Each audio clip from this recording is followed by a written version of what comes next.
You're listening to The Jim Price Show.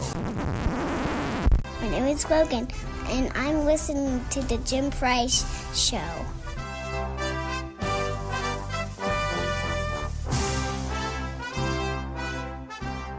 I'm Jim Price, and The Jim Price Show. I appreciate you guys all tuning in. I appreciate the idea that you guys are out here wanting to listen to somebody talk about, I don't know, stuff.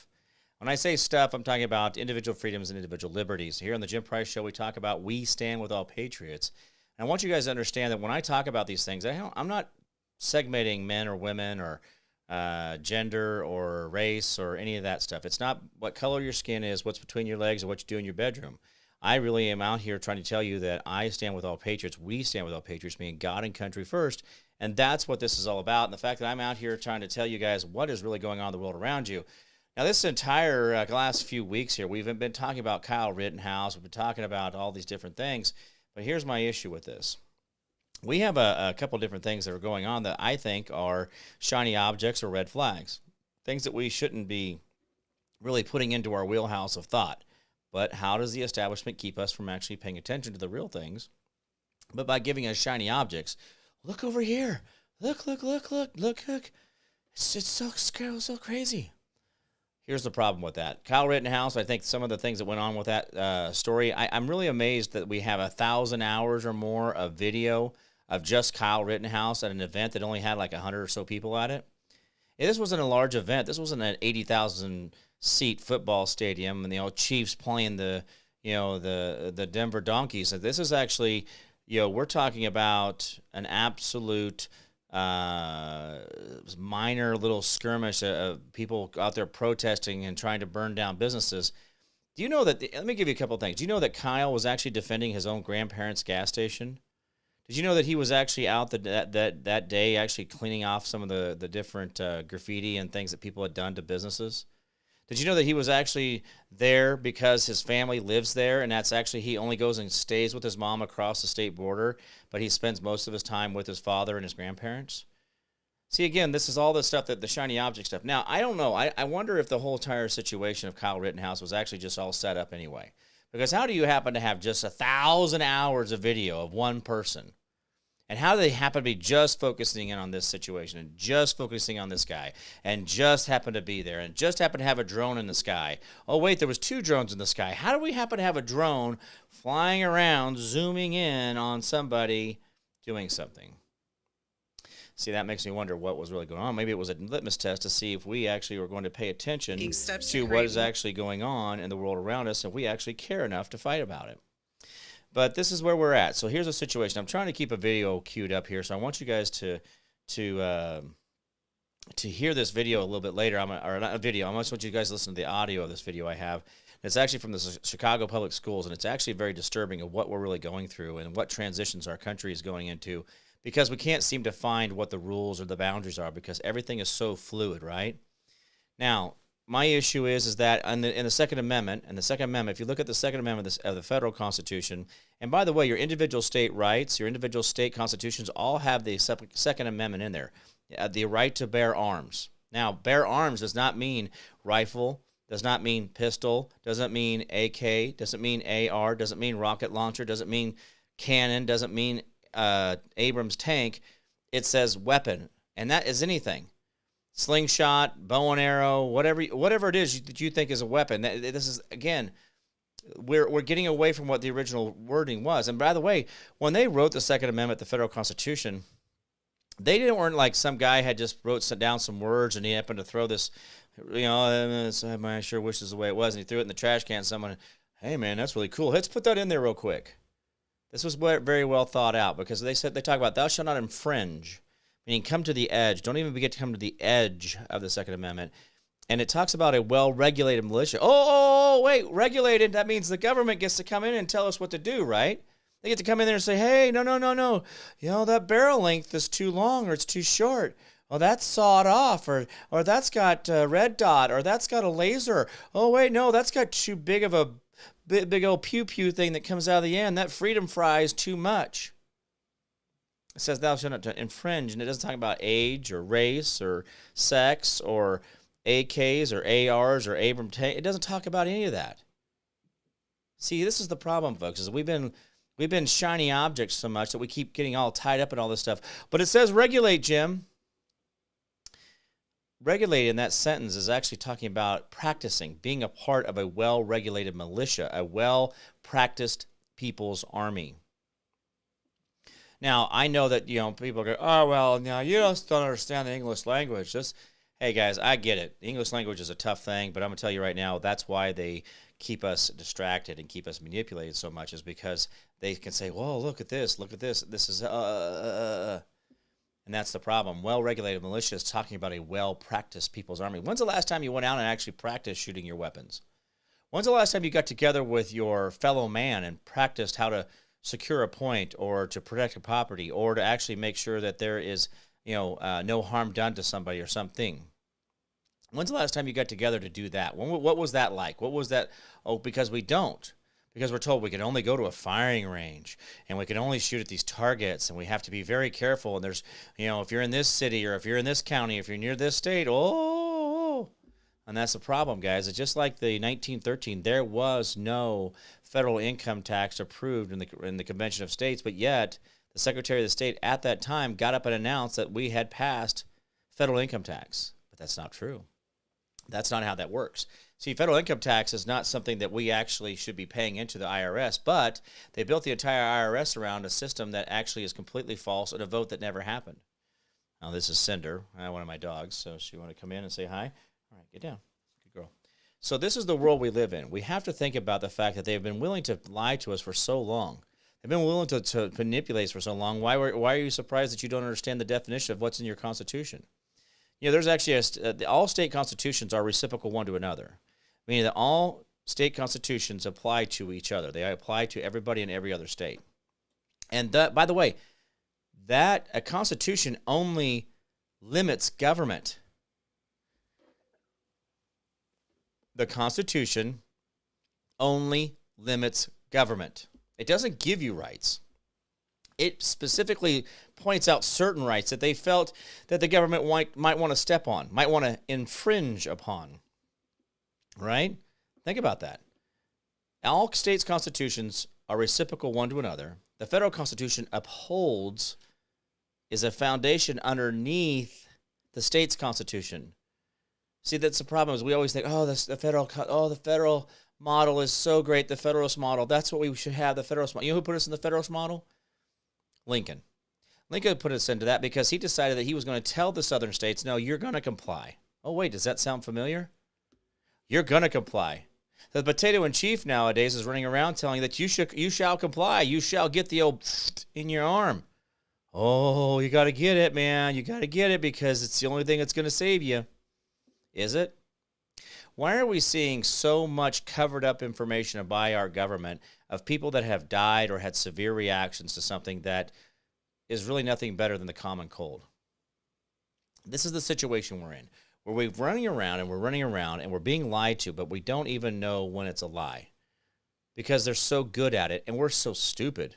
We really are just a bunch of sheep walking around going, well, we're going to go this way. Well, we're going to go that way. Why are we going that way? Don't ask questions. We're all going that way. See, this is the problem. When you allow for the government to run your life, when you're saying it's a top-down situation, but in reality, our government is built as a republic, which is they bottom up. All political power is inherent in the people. All free governments are founded on their power. That's in your Constitution. Look it up. Every state constitution has that wording, almost that exact wording in every single state constitution, a Bill of Rights. The Bill of Rights is telling the government, look, this is the minimum.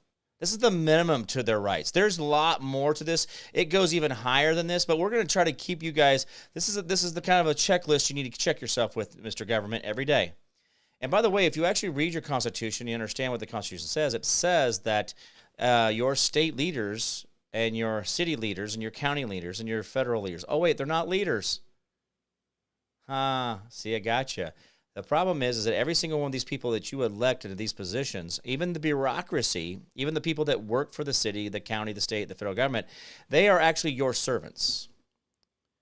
They're your servants. They're not anything else. Oops, I got to sneeze here. Oh, wait. Excuse me. Sorry about that. The servants that we hire and we elect do not have the same rights or powers that we do. But we've given that away because we keep calling them leaders. We keep calling them, they're our mayor. Oh, they're our governor.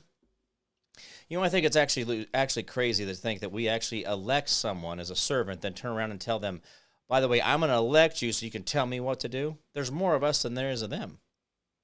Did you know it's almost like 1,000,000 to 1? Did you know that? To the elitists around the world, the people who think that they're in charge, it's only like 1,000,000. The ratio is there's 1,000,000 of us to every one of them. And why are we giving in our powers to them? We should never even think that way, but we do. Because they've trained us well. We've given up that power. We've subjugated ourselves to them. We put ourselves under them. And we should never do that. Never, ever, ever do that. But let's get back to the Second Amendment. The Second Amendment actually is a situation where it doesn't talk about barrel length, doesn't talk about sex, gender, skin color, history. It never in the Second Amendment do you ever see that. We call it an amendment. It almost sounds like it's something secondary. But in reality, we had the Constitution to frame the business of government, right? Limiting the government. We thought, you know what? There's not enough limits. That's not enough limits in the Constitution. We need to go in there and add some to it. We need to add some more limits to the government and make sure the government understands where these people are at. And the Second Amendment itself says a well-regulated people's army. Thou shalt not infringe. Thou shalt not come to the edge, Mr. Government. Don't come to the edge of it. Don't get to the edge of the paper, much less the ink or the lettering inside of it. But see, we get too caught up in all these other things. Now, we get to these situations like this only because we've allowed ourselves to get there, right? Because they keep telling us over and over again, we're your leaders, we're your leaders, we're your leaders, we're your leaders. But they're not. They're our servants. They have less power. They have less rights than we do. Because, see, they're limited by the Constitution. We're not limited by the Constitution. In fact, we're freed by the Constitution. We are free to have liberty and freedom. Freedom of the mind, freedom of the body. And yet we don't want to pay attention to that because we've been taught. We've been trained. We've been trained so well about, this is the world around us, and we need to make sure that, we don't, no. The Constitution was enough for 180 years. Why is it suddenly we need 1,000,000 laws and regulations and guidelines and all this other mandate stuff in our life? We don't. We don't. It doesn't say anything in the Second Amendment about your criminal past. It doesn't say anything in the Second Amendment about your, parking tickets or red flag or your mental condition. It doesn't say anything about that. See, the thing is, guys, is anything that the government tries to take away from us makes us want it more, right? But yet we're running around and we're chasing down rules and laws and regulations trying to create morality. Morality is not the government's deal. That's not what they're there for. They're limited. The government is limited. It's individual freedoms, individual liberties. That's what we should be thinking about. So anyway, as we go along in this whole thing, I want to play this, and I want to tell you I want to show you something and how we got here. This is Chicago, and I'm going to play this for you. Chicago Public Schools announces new rules, and this actually went into effect December 1. So it's already gone into effect. I mean, they put time into this, meetings into this, all this that someone created this video videoed the whole thing, did the script, edited it, made sure the editing was right, approved it, blah blah blah, and this is actually a real thing. Chicago Public Schools announces new rules removing gender bathrooms. Now, here's the thing. How did we get to this point? Roe versus Wade was about privacy between a doctor and a patient, not legalizing abortion, but yet they told you it was legalizing abortion. But when we have these people who go out there and continually move the target, well, they have to keep moving targets because they have to have a job, right? Well, now, this is what they're doing with the bathrooms, K through 12 in Chicago. Taking steps to create more inclusive and supportive schools. One change that will be Okay, inclusive and supportive schools. I didn't realize that schools segregated kids out of it. I thought when you enrolled, they accepted everybody, even kids of people here illegally. We have children who have come from other countries with their parents illegally, and we still enroll them in our public schools. So I'm not sure about the inclusive part, but I'll keep going. Implemented this school year relates to our school bathrooms. In compliance with new federal guidelines, all CPS students. I'm sorry, guidelines? Is it a law? Oh, that's right. When you take federal money from the government into your private, or you take federal money into your public school, you now have to follow their guidelines. But these aren't laws. They're guidelines. Think about this. These are guidelines, and this is what they're doing. This is crazy. And staff will have fair and equitable access to bathroom facilities that align with their gender schools. Okay, hold on a second. Fair and equitable access to bathrooms? Are you telling me that there was some type of permission slip or application to get into bathrooms? I'm going to go back here a little bit, and I want you to listen to what these people are saying. This is absolutely ridiculous. Guidelines, all CPS students and staff will have fair and equitable access to bathroom facilities that align with their gender identity. Oh, wait, gender identity. That means if I identify as a hippo today, you need to make sure that you give me a hippo bathroom, or I'm a pterodactyl, or I'm an attack helicopter, right? I mean, that's what we're saying, right? This is the world we want to live in. We want to be where we're going to let Johnny today decide what bathroom he thinks he wants. Oh, wait, when you take away the men's and women's bathrooms, then we just have rooms where people go take a leak in? What are we doing here? This is crazy. Anyway, I'm going to keep going. With their gender identity. We will be providing all schools with updated signage that makes our bathrooms more inclusive. It will identify the fixtures available in each restroom and make. Oh yeah, this room over here, this room's got urinals. This room doesn't. Do you hear this crap? Do you wonder why we've gotten here? It's because you keep letting people get away with stupid crap. This whole politically correct movement, this Me Too crap where everybody's like, oh, I'm going to be a fairy and you got to adjust your life because I'm a fairy. No. I'm a pixie dispenser. I'm a Pez dispenser. I'm a pterodactyl. You got to give me a perch because I'm a pterodactyl. Pterodactyls perch, don't sit in chairs. Do you understand that this is basically giving into a 1% of society that really doesn't have mental stability? That they can pick and choose the things that, this is not something normal people do. This is happening to your children. So now a kindergartner is going, okay, Billy, which room do you want to go in? I mean, this is what we're wanting to do with our kids? I don't get this. I do not understand how we've allowed this to happen. I'm going to keep going. Fixtures available in each restroom and make it clear that all restrooms are open for use by anyone who feels comfortable. Staff will continue to have staff-only restrooms.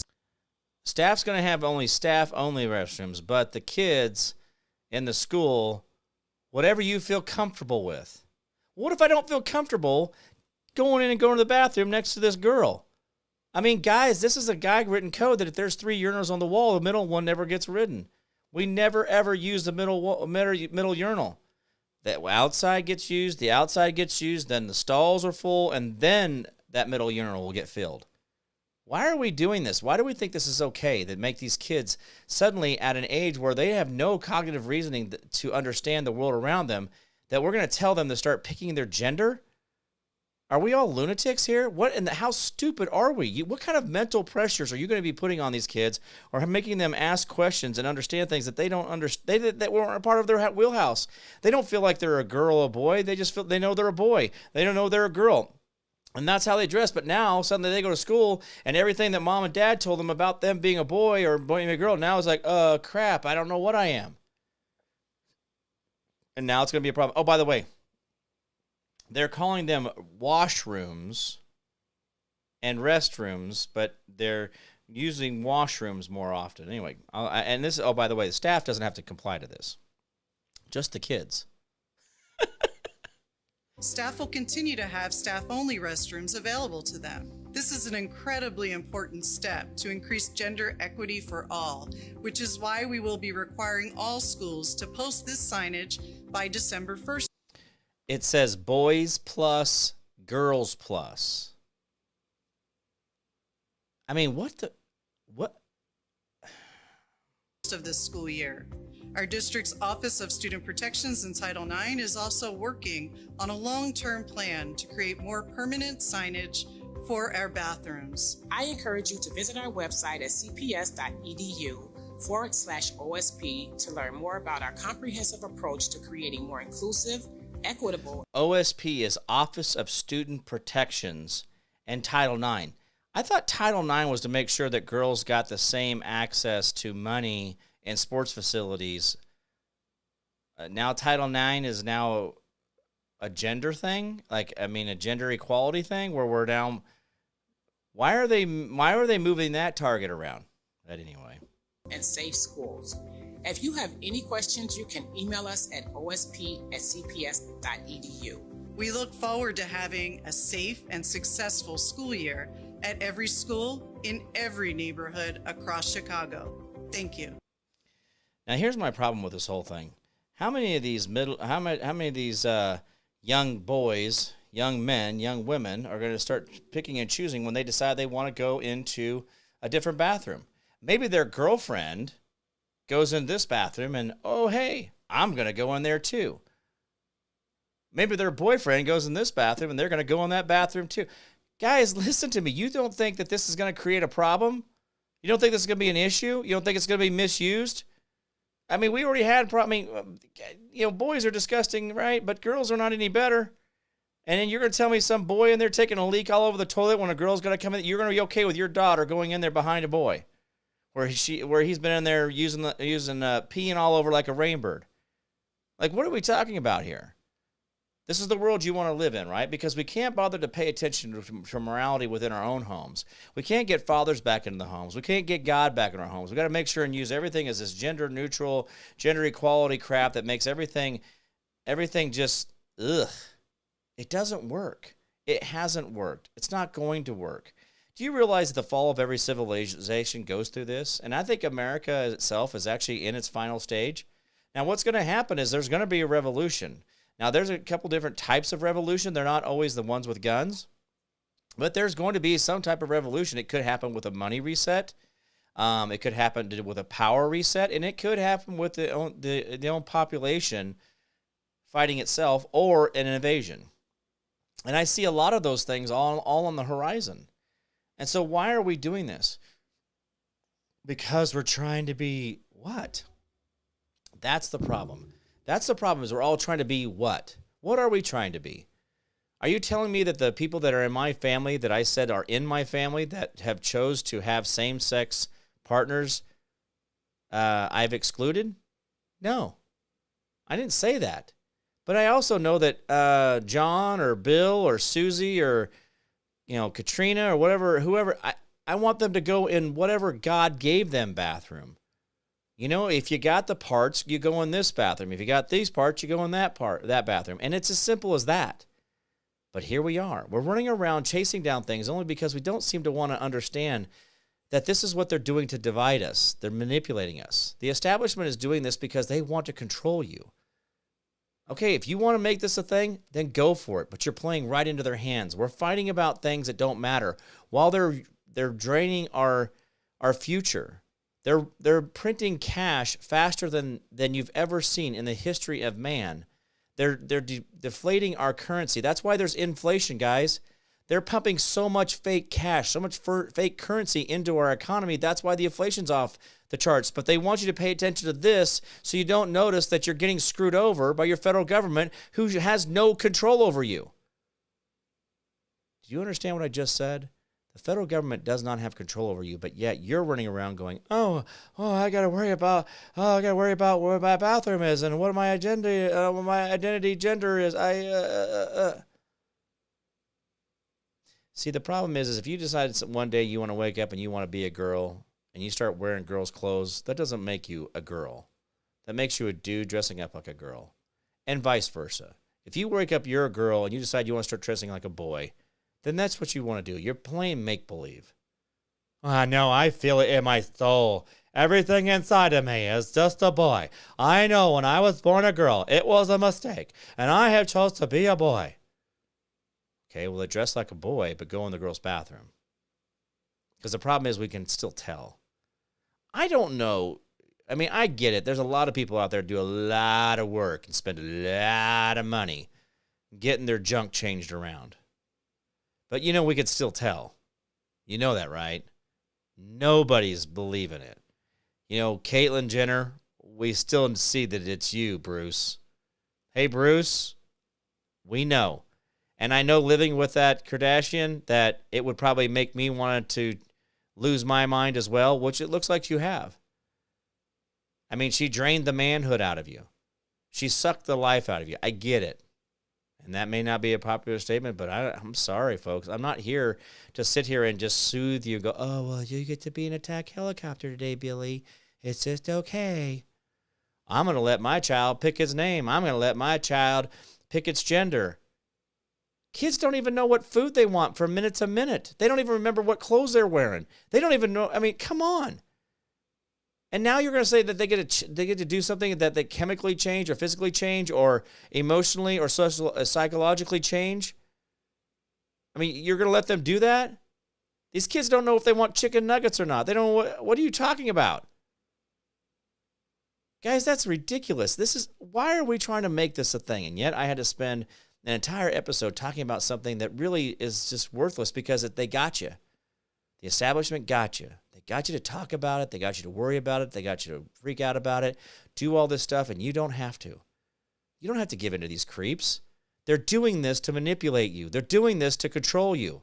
Because as long as you are paying attention to that, you're not paying attention to what they're really doing to your food, to your air, to your water, to your soil.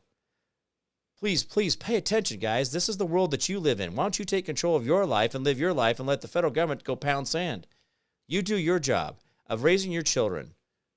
You keep your family together. Keep God in the home. Keep fathers in the home. Let's get this all back together. We can do a great job.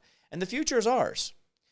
Well, anyway, on that high note there, I'm going to go ahead in the episode. I'm Jim Price. You can get a hold of me at jimprice@thejimpriceshow.com. That's my email. jimprice@thejimpriceshow.com. You can write me hate mail, love mail, or just agree with me, or just say, hey, thejimpriceshow.com is my website if you guys want to go out there and find me out there on the internet. thejimpriceshow.com, and I'm on all the social media platforms out there, Cloud Hub and all the others. So give me, look me up, talk to me, whatever. I'm very easily gotten a hold of. I don't hide. I'm not going to hide behind a surrogate wall or whatever. So anyway, if you guys have any questions or comments, get a hold of me. I'm Jim Price, The Jim Price Show. We'll see you guys next week. Bye-bye.